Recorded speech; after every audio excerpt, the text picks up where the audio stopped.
안녕하십니까. 현대투자연구소 송조입니다. 지금 시장은 낙관론과 비관론이 교차하는 중요한 변곡점에 와 있습니다. 사실 낙관론자나 비관론자 얘기를 듣다 보면 저 역시도 명색이 주식 투자를 30년 넘게 했는데 각각의 논리에 공감할 수밖에 없습니다.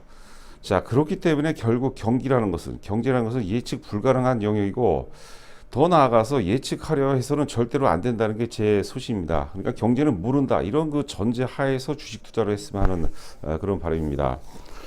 자, 우리가 주식 투자를 분석하는 방법은 크게 이제 그 톱다운 방식과 바텀업 방식으로 이렇게 나누는데요.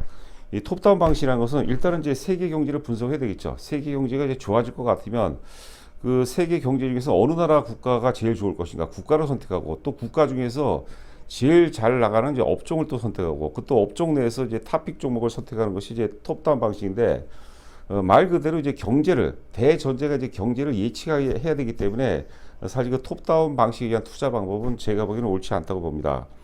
반면에 이제 그 바텀업 방식이라는 것은 역시 그 경기 자체를 예측할 수가 없기 때문에 철저한 우리가 경기를 예측하는 것은 거의 불가능하지만 종목 하나하나를 예측하는 것은 상대적으로 쉽다고 봐야 되겠죠. 철저한 종목 중심의 투자 방법. 자, 그 어느 때보다 이제 이런 바텀업 방식이 중요한 시점이 아닌가 생각됩니다. 지난주에 이제 바닥권에 있는 종목군 중에서 이제 스튜디오 드래곤은 이제 특히 이제 내년도 상반기까지 최고였던 그 주도주라고 또 강조를 했었고요. 같은 연장선상에서 이제 넷마블을 준비했는데요. 넷마블 같은 경우도 누가 뭐래도 사실 바닥권이죠. 주가가 이제 안 오르는 상태죠. 그리고 이제 저희가 이제 작년 같은 경우 이제 넷마블을 9만 원대에 추천해서 20만 원대 정확하게 이제 전략 매도를 하는 그런 경험이 있습니다. 그리고 그 이후에 이제 13만 원대, 14만 원대 사이에서 또 상당히 많이 제가 또 방송도 했었고 저희 회원분들께도 추천했었는데 재미는 좀 없었는데 결국 이제 본질은 바뀌는 게 아니죠. 그리고 이제 화면에서처럼 결정적인 이제 변화가 왔는데 그게 바로 이제 그 스피넥스 인수라는 거죠. 스피넥스 인수가 그동안의 어떤 그 디스카운트 요인을 제거하면서 주가가 상승할 때 어떤 그 강력한 모멘텀으로 작용할 가능성이 높지 않을까. 자, 그런 생각을 해봅니다.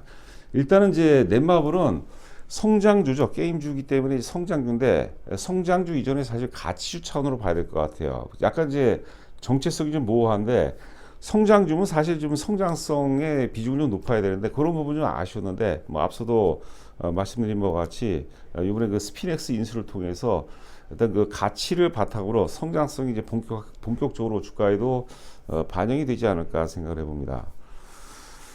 보시는 화면은 이제 코스피 월봉 차트입니다. 코스피 장기 월봉 차트가 되겠는데요. 사실 그 지난 그 2018년도 한 2,500포인트 후반에서 2,600포인트까지 갔다가 그리고 이제 계속 2019년, 2020년까지 조정을 받았죠. 특히 이제 코로나 저점까지 이제 통과하면서 회복세를 보이는데 지수 자체를 보면은 2018년도 고점 2,600포인트를 돌파해서 3,300까지 갔습니다. 그리고 최근에 이제 3,000포인트가 이제 훼손이 됐죠. 자, 오늘 같은 경우는 이제 그래도 상당히 의미 있는 흐름이 나오고 있습니다. 삼성전자도 좋고 현대차도 양호한 그룹인데 일단 지수로 봐서는 그렇게 많이 오른 게 아니에요. 가봐야 이제 과거 2018년도 2,600포인트 돌파해서 3,300까지 갔는데 그 다음 화면을 보시게 되면은 자, 삼성전자 일봉 차트입니다. 작년 이제 6월서부터 이제 현재까지 일봉 차트가 되겠는데 대략적으로 이제 5만 원, 6만 원대 돌파해서 9만 6천 원까지 갔죠. 거의 뭐 100% 가까이 급등을 했는데 자, 그러면서 이제 그 1월 11일 날 거래 상투와 함께 이제 96,800원 최고점에서 지금 현재 동안 이제 그 지루한 조정을 지속하고 있어요. 그러니까 우리가 사실 그 삼성전자 좀 더 이제 우리가 좀 자세하게 말씀드리려면 한두 곳도 없을 것 같고요. 제가 말씀드린 것은 일단 종목이 중요하고 종목이 과열 신호가 나온 것은 피하는 게 좋죠. 그렇죠. 이게 바로 제가 추구하는 바텀업 방식이라고 그런 겁니다. 이게 쌀 때 사서 뭐 5만 원, 6만 원 때 사서 우리가 그 과열 신호가 나올 때 특히 이제 과열 신호가 이제 저는 이제 대체적으로 이제 거래 상투를 제가 이제 많이 제시하기 마련인데 그때 팔면은 이제 사실 그 성공적인 어떤 그 투자 결과로 이어질 수밖에 없겠죠. 그리고 이제 지금은 어떻습니까?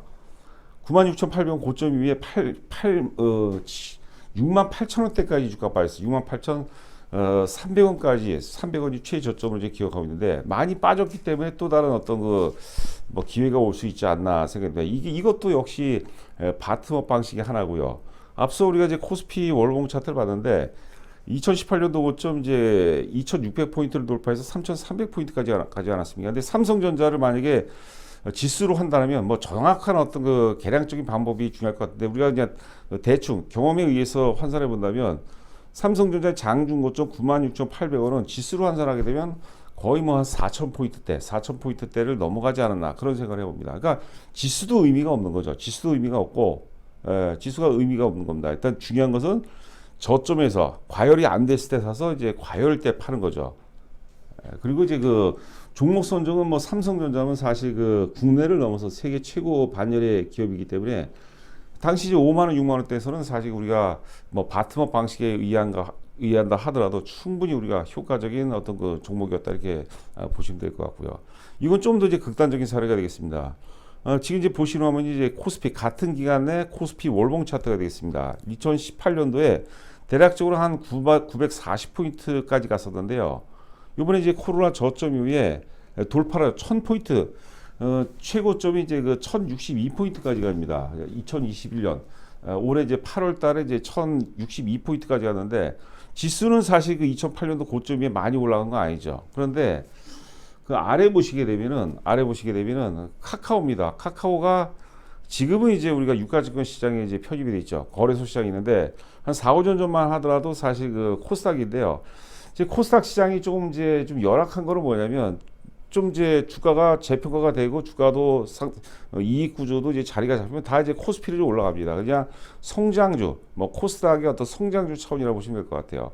보시면 아시겠지만 코스닥 같은 경우 어떻습니까? 2018년도 대략 한 3만 원대 돌파해서 17만 원대까지 갔어요. 그러니까 만약에 이제 그 카카오를 지수로 환산, 코스닥 지수로 환산한다면 1000포인트를 넘어서 3000포인트, 4000포인트 거의 장중 최고점 17만 3천 원까지 갔었는데 거의 뭐 5천 포인트까지 갔었다. 이렇게 해도 충분히 볼 수 있죠. 그러니까 여러분들 그 우리가 그 코스닥 시장을 분석하고 코스피 시장을 분석하는 것은 굉장히 불가능에 가깝다는 영역이고 지수와 상관없이 그 경기와 상관없이 많이 오른 종목 그런 종목군들을 우리가 바텀 방식으로 찾아내서 거기서 승부하는 것이 가장 좋은 어떤 그 투자 방법이라고 보는 거죠. 자, 지금 이제 보시는 화면은 이제 넷마블입니다. 넷마블 같은 경우는 만약에 코스닥 그 코스피 지수로 환산하게 되면 어떨까요? 넷마블도 사실 그 성장주기 때문에 성격 자체는 좀 코스닥 시장이 좀 가깝죠. 그런데 지금 이제 유가증권 시장이 있으니까는요. 자, 여하튼간에 지금 현재 보시는 화면이 그 주봉 차트가 되겠습니다. 주봉 차트 지난 그 2017년 5월달에 상장이 돼서 지금까지 현재 주봉 차트가 되겠는데요. 코스닥 시장은 지금 그 1000포인트를 넘어가서 지금은 이제 1000포인트 초반에서 자리 잡고 있고 코스피 같은 경우는 3300까지 갔다가 지금 최근에 이제 그 3000포인트가 좀 위협받고 있는 그런 상황인데 넷마블을 만약에 코스피로 환산하면 어떻겠습니까? 코스피로 환산하게 되면 지금 넷마블의 최고점이 20만 4,500원이죠. 거기가 대략적으로 이제 3,300포인트라고 확인하면 지금 현재 주가가 13만 원이죠. 그러면 코스피 대비해서 현저하게 못 가 있는 그런 상태죠. 그러니까 지수하고 상관없고 경기하고도 전혀 상관없고 말 그대로 이제 바텀업 방식에서 과연 그 넷마블의 최고의 절정기가 언제 오느냐? 그게 이제 저는 이제 앞서 반복적으로 말씀드리지만 스피넥스 인수와 함께 스피넥스 인수를 결정적인 어떤 그 모멘텀으로 해서 내년서부터 굉장히 크게 실적도 이제 턴어라운드 될 가능성이 높다고 보는 겁니다. 주식은 여러분들 제가 전에도 말씀드렸는데요. 바닥권에 있는 거, 바닥이라는 게 좀 다소 좀 피상적인데 일단 첫 번째는 뭐냐면 과열 신호가 과거에 이제 많이 오르지 않은 종목이 좋습니다. 많이 오른 종목은 오르는 과정에 의해서 매수가 포화를 이루게 돼요. 그러다 보니까 나중에 이제 정점을 통과하게 되면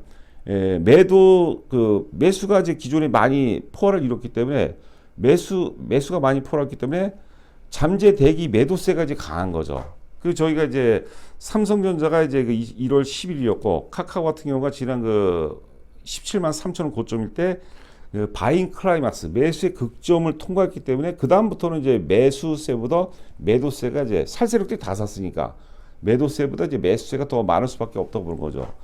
넷마블 같은 거 오랜 기간 조정을 받았어요.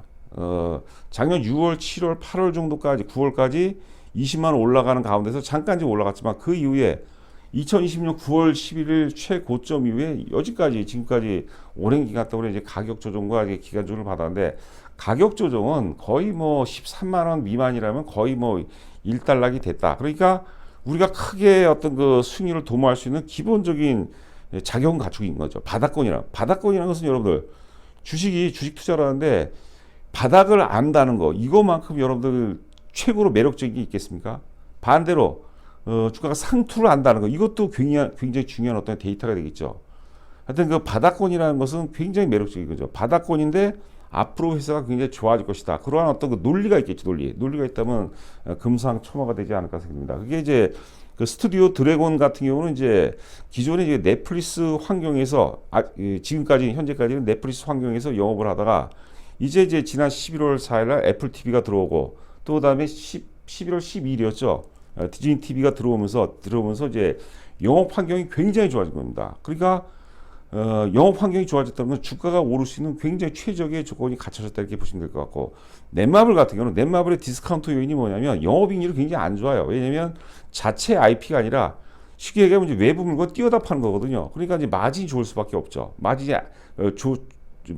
마진이 좋을 리가 없는 거죠. 그런데 이제 스피넥스 인수와 함께 영업이익률이 굉장히 중요합니다. 이제는 내년도 이후서부터는 우리가 영업이익률 15%에서 20%까지도 우리가 예측을 할 수 있어야 돼요. 그렇다면 지금 이제 올해도 뭐 한 달 반 정도밖에 안 됐는데 지금 이후서부터는 상당 부분 어떤 좋은 흐름이 예상이 되고 있지 않나 생각됩니다. 그런데 일봉상 보게 되면 이제 최근에 좀 과열 신호가 나왔어요. 지난주 언제입니까? 지난주 일봉 차트를 보게 되면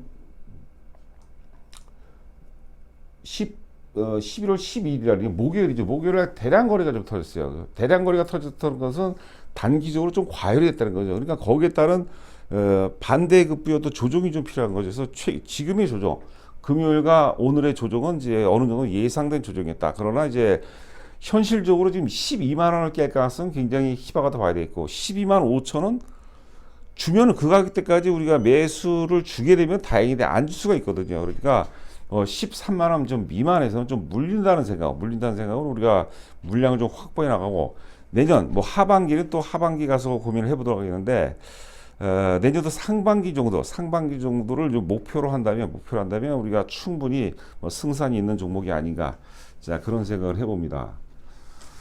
자 최근 보고서 한번 보도록 하겠습니다. IBK증권의 이제 11월 12일자 이제 보고서가 되겠는데요.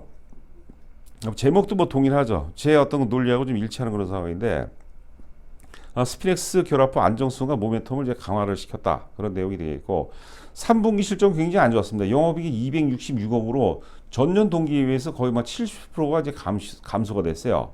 여기 내용이 이제 8월 말에 출시한 이제 요것도 전에 제가 이제 넷마블을 소개하면서 말씀드렸는데 기대는 좀 못 미치는 그런 실적이었죠. 마블 퓨처 레볼루션의 성과가 시장 기대치에 미치지 못하고 기존 게임들이 이제 노화가 됐다는 거죠. 그래서 새로운 피가 필요한 시점에서 이제 스피넥스를 인수했다는 것은 거의 뭐 제가 보기에는 넷마블 입장에서 넷마블 경영은 뭐 제가 어떻게 될지 모르나 하여튼 그 넷마블 주가에는 상당히 어떤 결정적인 모멘텀이 되지 않았나 그런 생각을 해봅니다. 자 우측 보시면 스피넥스 결합과 신작 출시로 안정성과 모멘텀을 이제 강화시킨다. 자 하여튼 그 소셜 카지노 상위 기업이 스피넥스가 세계 최고 기업이죠. 스피넥스가 이제 연결되죠. 2022년 상반기 다수의 신작 게임이 출시될 예정이기 때문에 실적의 안정성과 모멘텀이 강화할 때서 판단이 된다. 그리고 스피넥스가 상반기 매출액이 3,289억 기록했고 하반기 매출 규모가 더 크기 때문에 이제 그 넷마블의 이제 하반기 특히 이제 4분기 실적이 이제 개선이 되죠. 한 1,700억 이상 매출이 추가되기 때문에 4분기 실적 발표를 향해서 이제 주가도 움직일 가능성이 높다 이렇게 보시면 될 것 같고요. 또 아울러서 최근에 게임주들의 강세가 굉장히 돋보입니다. 유독 이제 넷마블만 못 들어오는 그런 상황인데 넷마블이 못 나서 그런 게 아니에요. 이제 서서히 그런 부분도 스피넥스 인수 관련된 그런 내용들이 서서히 이제 그 이슈화가 된다면 주가에도 뭐 크게 반영이 될 가능성이 높지 않을까 생각됩니다. 자, 뭐 소셜 카지노 게임의 특성상 영업이익률이 높기 때문에 합병 이후 삼각비가 추가되더라도 뭐 전체 수익성에 뭐 크게 개선이 될 것이다. 소셜 카지노 게임들이 그 영업이익률이 굉장히 높습니다. 그래서 앞서도 말씀드린 것 같이 사실 그 넷마블의 영업이익률이 10%가 안 돼요, 여러분들.